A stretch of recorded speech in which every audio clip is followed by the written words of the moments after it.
ओम शांति। हमने सहज राजयोग के लाभ इस विषय को शुरू किया था, जिसका पहला वीडियो हमने किया था अभी। आज हमारा दूसरा है सहज राजयोग द्वारा परखने की शक्ति। सहज राजयोग के द्वारा परखने की शक्ति, क्योंकि हम राजयोग क्यों सीखें? सबका प्रश्न उठता है कि राजयोग से आखिर हमें लाभ क्या होना है। राजयोग से हमें शक्तियां मिलती हैं, और कौन सी शक्तियां मिलती हैं? उसमें सबसे पहली शक्ति है परखने की शक्ति। परखने की शक्ति के बिना आगे कोई भी शक्ति नहीं आ सकती। तो इसलिए बाबा आकर हम सबको परखने की शक्ति, सबसे पहले बाबा से हमें मिलती है परखने की शक्ति। ये परखने की शक्ति क्या होती है, इसको हम समझने का प्रयास करेंगे। कैसे हमें परमात्मा से ये परखने की शक्ति मिलती है? जैसे सुनारे के पास एक कसौटी होती है, और उस कसौटी पर वो सोने को खरा या खोटा जांच करता है। या जैसे ये लेंस है, जिसके द्वारा जो डायमंड मर्चेंट्स हैं, वो डायमंड की दाग को चेक करते हैं कि कोई दाग है तो उसकी वैल्यू उतनी कम हो जाएगी। जितना फ्लोलेस दाग रहित होगा, उसकी वैल्यू उतनी अधिक होगी। तो वे दाग देखने के लिए, निशान देखने के लिए लेंस का प्रयोग करते हैं, परखते हैं, जांच करते हैं। तो परखने की शक्ति हमें परमात्मा से मिलती है राजयोग के द्वारा। बिना राजयोग का लाभ लेना यह आता है कि परखने की शक्ति हमें मिलती है।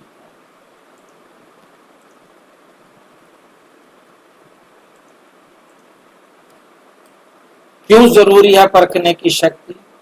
आज की दुनिया में हर दिन हमें निर्णय लेने पड़ते हैं। सारा दिन थोड़ी थोड़ी देर बाद क्या करना है, क्या नहीं करना है, किस बात करें, किससे बात करें, किससे नहीं करें, कौन सी बात सही है, कौन सा छल है। मतलब हर सारा दिन जो भी व्यवहार में आते हैं, हमारी जरा सी भी चूक हमें दुख देने के निमित्त बन सकती है। कौन सा कर्म श्रेष्ठ है, कौन सा हानिकारक, कौन सा कर्म श्रेष्ठ है, कौन सा कर्म हानिकारक।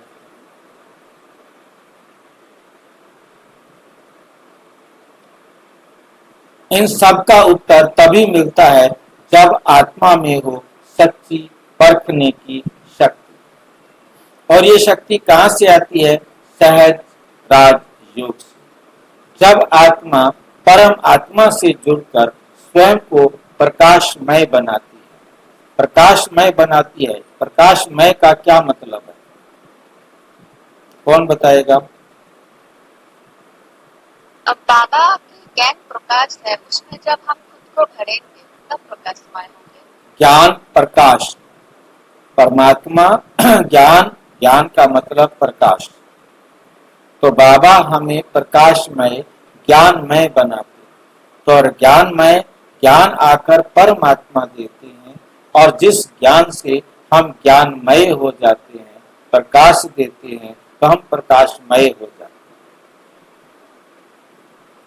शिव बाबा ने कहा, बच्चे, योग बल से बुद्धि में दिव्य दृष्टि आती है। अब दिव्य दृष्टि किससे आती है? योग बल से।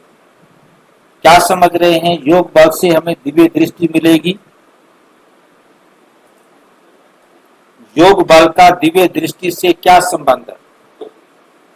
कौन समझाएगा?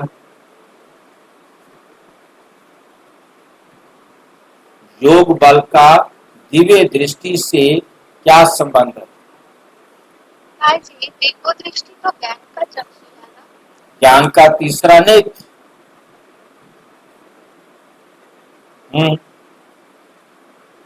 ज्ञान का तीसरा नेत्र है।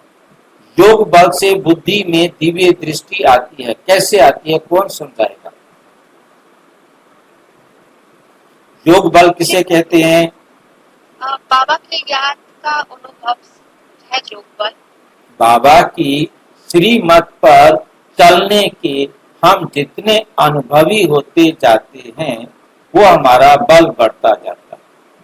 वो जो अनुभव ही बुद्धि में दिव्य दृष्टि आती है। जो हमारे अनुभव होते हैं वो हमारे फिर संस्कार बनते हैं और संस्कार फिर बुद्धि के लिए मार्गदर्शक होते हैं। उसी के आधार पर बुद्धि सारा दिन फैसले करती है। बुद्धि संस्कार बनाती है, फिर उन संस्कारों के आधार पर सारा दिन फैसला करती रहती है। तो मतलब क्या है? दिव्य दृष्टि क्या है? निर्णय करने की, परखने की शक्ति होगी तभी तो निर्णय करेंगे ना। यदि हमारे पास सत्य ज्ञान नहीं, सत्य ज्ञान को हमने बुद्धि में अच्छी तरह धारण नहीं किया, हमारे पास ज्ञान लेंगे, बाबा की श्रीमत पर चलेंगे तो उसके अनुभवी बनेंगे, वो हमारा संस्कार बनेगा। जब वो हमारा संस्कार बनेगा तो वो हमारे को उसी संस्कार के अनुसार सारा दिन निर्णय करेंगे। तो हमारे पास बुद्धि कैसी हो गई? दिव्य दृष्टि। दिव्य दृष्टि माना परमात्मा के द्वारा दिए गए ज्ञान के आधार पर हमारी दृष्टि या हमारे विचार बनते हैं। तब तुम परख सकते हो सत्य क्या है, असत्य क्या है। सत्य क्या है, असत्य क्या है। क्योंकि परखने का मतलब क्या है? सत्य और झूठ को जानना। परमात्मा आकर हमें सत्य और असत्य की पहचान देते हैं, जिससे हम सच और झूठ को समझकर अपना सारा दिन का फैसला कर सकते हैं। हमें निर्णय करने में आसानी आ जाती है। परखने की शक्ति, आत्मा की आंख। परखने की शक्ति क्या है? आत्मा की आंख। ये दो आंखें तो स्थूल दुनिया को देख सकती हैं, परंतु दिव्य दृष्टि तो आत्मा की दृष्टि है, आत्मा की आंख है, जिसके द्वारा आत्मा वो देख सकती है जो इन आंखों से हम नहीं देख सकते। आत्मा क्या देख सकती है? आत्मा तीसरे आंख से क्या देख सकती है? वो स्वयं आत्मा को देख सकती है, परमात्मा को देख सकती है, कर्मों की गति को देख सकती है, वर्ल्ड ड्रामा को समझ सकती है, सारे संसार के सारे नियमों और कायदों को समझ सकती है, जो परमात्मा आकर हमें समझाती है। वो समझ को ही कहा जाता है, उस समझ को ही कहा जाता है आत्मा की आंख, दिव्य दृष्टि, परखने की शक्ति। जैसे शरीर को देखने के लिए आंख चाहिए, शरीर को देखने के लिए आंख चाहिए, वैसे ही कर्मों को देखने के लिए चाहिए आत्मा को परखने की शक्ति। आत्मा को परखने की शक्ति।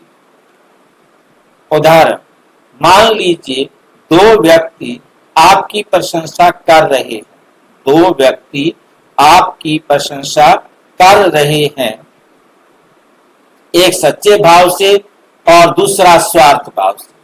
अगर आपके पास परखने की शक्ति है तो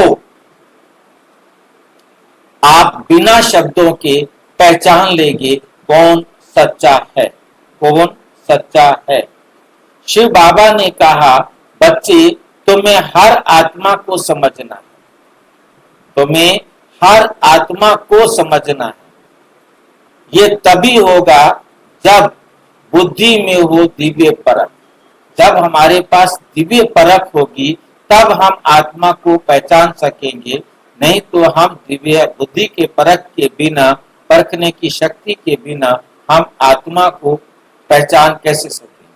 हर आत्मा किसको समझना है, हर आत्मा को समझना है। ये बात बहुत वंडरफुल है कि हर आत्मा को हमने क्या समझना है।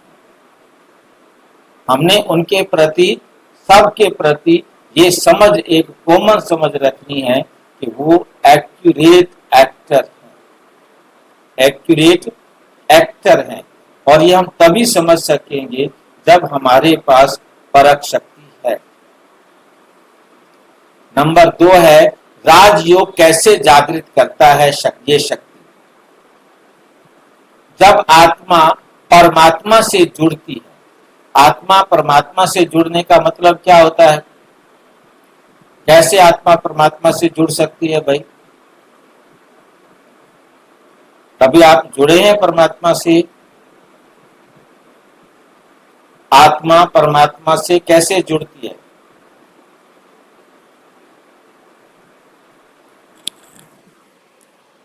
जब बाबा के श्रीमत अनुसार चलेंगे। हाँ, जब हम परमात्मा की श्रीमत पर चलेंगे।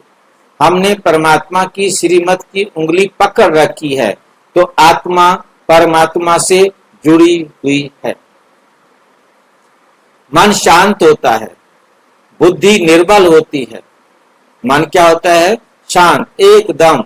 मन शांत होने का मतलब है संकल्प नहीं है। संकल्प जितने कम है उतना शांत है। बुद्धि निर्मल, बुद्धि में कोई मैल नहीं, बुद्धि में कोई मैल नहीं है। क्योंकि यदि बुद्धि में मैल है तो वो भी कहीं ना कहीं अपना प्रभाव डालेगा। बुद्धि भी स्पष्ट हो, मन भी शांत हो, तब आत्मा को सत्य असत्य में फर्क साफ दिखाई देगा। सच क्या है और झूठ क्या है तब समझ में आएगा। क्योंकि बुद्धि में मैल होने का मतलब क्या है? बुद्धि में मैल कहां से आती है? जब देह समझते, जब देह समझेंगे तो मैल आएगी। देह समझने से, मेरा मेरा आने से जितना मेरा आता है उतनी मैल आती है। और जैसे जैसे हम अपने को आत्मा निश्चय करते जाते हैं तो हमारे जीवन से मैल उतरती जाती है। तो हमारे पास खत्म होते जाता है। पहला पहला तो मेरी देह वाला जो संस्कार है वो खत्म हो जाता है। उदाहरण, जैसे साफ दर्पण में चेहरा स्पष्ट दिखाई देता है, वैसे योग से निर्मल बुद्धि में हर कर्म का रूप दिखने लगता है। ध्यान से समझना है। जैसे साफ दर्पण में चेहरा साफ दिखाई देता है, ऐसे योग से निर्मल बुद्धि हो गई है। बुद्धि में अब कोई मैल नहीं रही है, तो हर बात आपको, हर कर्म का रूप एकदम स्पष्ट दिखने लगता है। श्री बाबा ने कहा, बुद्धि काय को योग से पावन बनाओ। बुद्धि को कैसे पावन बनाएंगे? योग से पावन बनाएंगे, तभी तुम सही परख सकेंगे। अब बुद्धि को पावन बनाने के लिए योग का क्या मतलब होगा? बुद्धि को बैठ के मन बनावो करना है। हाँ, योग का मतलब है श्रीमत पर जो बाबा ने हमें कहा है, हमें समझाया है, वो हमने बुद्धि को स्वीकार कराना है। और हमें कैसे पता लगेगा कि बुद्धि ने उसे स्वीकार करा दिया? जब हम सबसे पहला बुद्धि उस एक्ट को करने के लिए ऑर्डर करेगी। यदि हमने उस कर्म को कर लिया तो वो कर्म बार बार हमने किया तो वो हमारा संस्कार बनता जाता है। कर्म किया और बार बार किया तो वो हमारा संस्कार बन जाता है।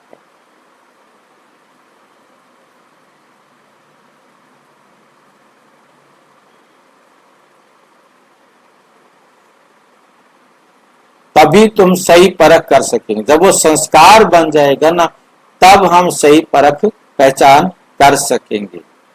नंबर 3, कौन सी बात परखनी जरूरी है? नंबर 1, कर्म। क्या मैं इस समय सही कर्म कर रहा हूं? कैसे परखेंगे हम?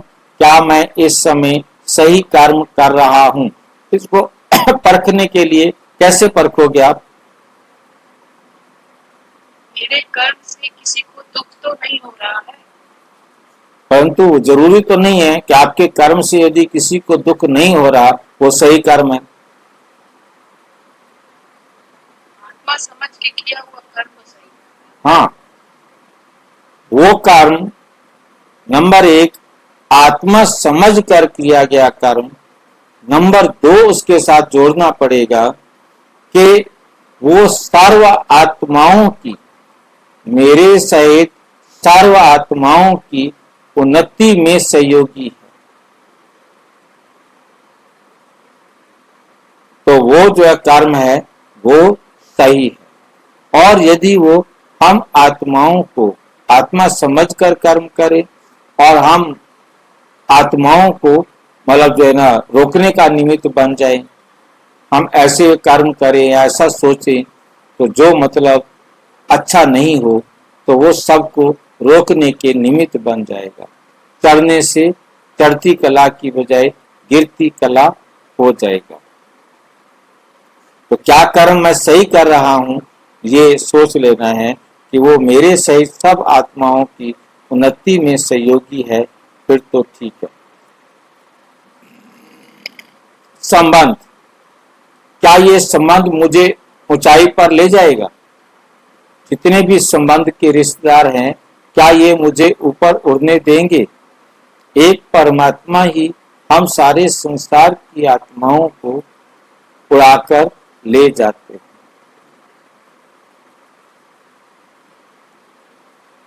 ठीक है कि नहीं? तो ये संबंध जो दुनिया में हमारे संबंध हैं एक दूसरे के साथ, वो है देह के संबंध। वो देह के संबंध हमें भारी बना देंगे, वो हमें उड़ने नहीं देंगे। हम उड़ करके जहां भी जाना चाहें, जहां हमारा कार्मिक अकाउंट होगा, उधर वातावरण परिस्थितियां हमें लेकर जाएंगी। संकल्प, क्या मेरे विचार शुभ हैं या व्यर्थ?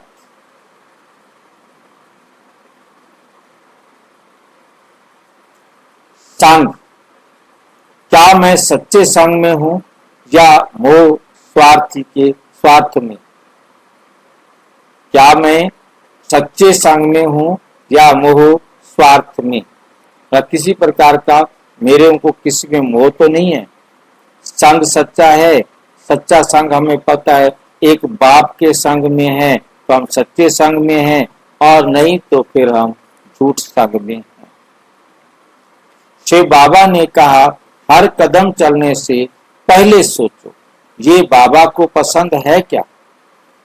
जो भी कर्म करना है, जो भी बोलना है, जहां भी आपको जाना है, उससे पहले एक संकल्प करो कि ये जो कुछ भी मैं कर रहा हूं क्या राइट है, क्या राइट है। ये बहुत जरूरी समझना है। परख के बिना गिरावट निश्चित। ठीक है, तो हमें समझ में आया कि परख के बाद हमारी गिरावट निश्चित हो जाती है। क्यों नुकसान होता है? परख के बिना क्या होता है, क्यों होता है नुकसान? कई बार हम किसी को देखकर आकर्षित हो जाते हैं। संबंधों में, व्यापार में, विचारों में, और बाद में पछताते हैं। उदाहरण, एक चमकदार सेब बाहर से सुंदर लगता है, पर काटने पर पता चलता है अंदर से सड़ा, अंदर से सड़ा है। शिव बाबा ने कहा, बच्चे बाहर की चमक में मत फंसो, अंदर की सच्चाई को परखो, अंदर की सच्चाई को परखो। यही राजयोग सिखाता है, यही राजयोग सिखाता है। क्या सिखाता है बच्चे? बाहर की चमक में मत फंसो। बाहर कोई चमक है, आप उसमें फंस जाए नहीं। अंदर की सच्चाई को परखो। जो अंदर की सच्चाई है उसे अपने जीवन में परख लो, परखो। यही राजयोग सिखाता है, यही राजयोग सिखाता है। 5, राजयोग से आत्मा बनती है दर्पण जैसी। राजयोग से आत्मा कैसी बन जाती है? जैसे दर्पण, दर्पण जैसी। जब हम परमात्मा की रोशनी में बैठते हैं तो हमारी बुद्धि दर्पण बन जाती है। क्या बन जाती है? दर्पण बन जाती है। और हम अपने दूसरों के संस्कारों को साफ देख पाते हैं। हम अपने और दूसरों के संस्कारों को साफ देख पाते हैं। उदाहरण है, जैसे एयरपोर्ट पर एक स्कैनर होता है ना, हर चीज उसमें से जब गुजरती है तो डिटेक्ट हो जाती है, चेक हो जाती है, जाने नहीं देते। उसी तरह योगी आत्मा के पास भी इनविजिबल एक स्कैनर होता है। वो आत्मा के भाव, संकल्प, उद्देश्य को तुरंत जान लेता है। ऐसी अवस्था को प्राप्त करने के लिए राजयोग में हमें क्या करना होता है, कैसे हम उस अवस्था को पा सकते हैं? राजयोग के द्वारा जैसे जैसे हमारे संकल्प धीमी गति के होते जाएंगे, एक दूसरा हम अपने आप को एकदम निष्पक्ष बना लेते हैं। हमारा संस्कार बन जाता है कि हम स्त्री पुरुष, अमीर गरीब, छोटा बड़ा, अपना पराया सब खत्म कर देते हैं। तब हम एकदम साफ बुद्धि बन जाते हैं। तब हम सामने वाले के संकल्पों को सहज रीति से पढ़ सकते हैं, समझ सकते हैं कि उसकी बुद्धि में क्या चल रहा है, थॉट रीडिंग कर सकते हैं। परंतु बाबा थॉट रीडिंग नहीं करता। हमें भी कहता है, बच्चे तुम भी थॉट रीडिंग क्यों करो? हमें सिर्फ और सिर्फ उसके मन को रीड करना है और उसका सॉल्यूशन उसे बताना है।